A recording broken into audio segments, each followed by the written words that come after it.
Notre moulin sert non seulement à faire notre huile d'olive à nous, de nos 4000 arbres, mais aussi à faire l'huile d'olive d'autres personnes. Donc tous nos clients vont être soit des professionnels, soit des particuliers. On va aller de la personne qui a elle aussi 4000 arbres et faire 20 tonnes d'olive, à la personne qui a 2 arbres autour de sa maison et qui va faire 40 kg d'olive et 5 ou 10 litres d'huile pour sa consommation personnelle. Pour beaucoup de particuliers, en fait, ces oliviers-là, c'est aussi des oliviers qui ont une histoire. C'est des oliviers qu'ils ont reçus de leurs grands-parents ou de leurs arrière-grands-parents, qu'ils ont eux-mêmes récoltés quand ils étaient petits et qui ont été entretenus dans leur famille depuis plusieurs générations.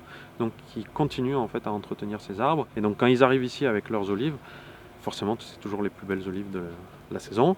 Et ils vont repartir avec leur huile et c'est quelque chose d'assez spécial encore d'avoir cette relation-là avec des gens.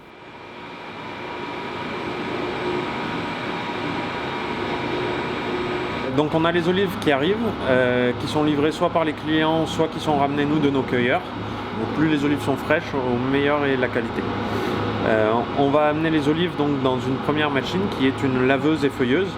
Elle va permettre de laver les fruits et d'enlever les dernières feuilles qui vont rester que les clients ou que nous n'avons pas réussi à enlever. Après, elles vont tomber dans un broyeur. Donc là, on garde le même système qu'avant, sauf que on enlève toute la partie où on a de l'oxygène. Donc on va vraiment hacher le fruit, en faire une pâte comme une tapenade avec des gros couteaux. Et on va à partir de là travailler sans oxygène pour éviter l'oxydation et donc du coup les goûts qui peuvent devenir un peu rances sur l'huile d'olive. Et une fois qu'on a malaxé pendant une demi-heure, la pâte va être prête pour passer dans une centrifugeuse qui va nous permettre d'extraire l'huile d'olive. Donc là, on a une sorte de torpille qui tourne très très rapidement et qui sépare par densité. Tout ce qui est lourd va être plaqué sur les côtés de la torpille, tout ce qui est léger va être au centre. L'huile d'olive étant le plus léger, c'est ce qui va être tout au centre de la torpille.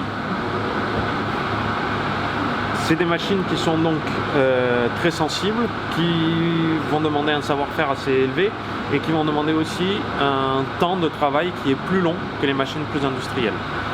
Mais le gros avantage, c'est qu'on a écrasé un fruit, en fait on a extrait son jus.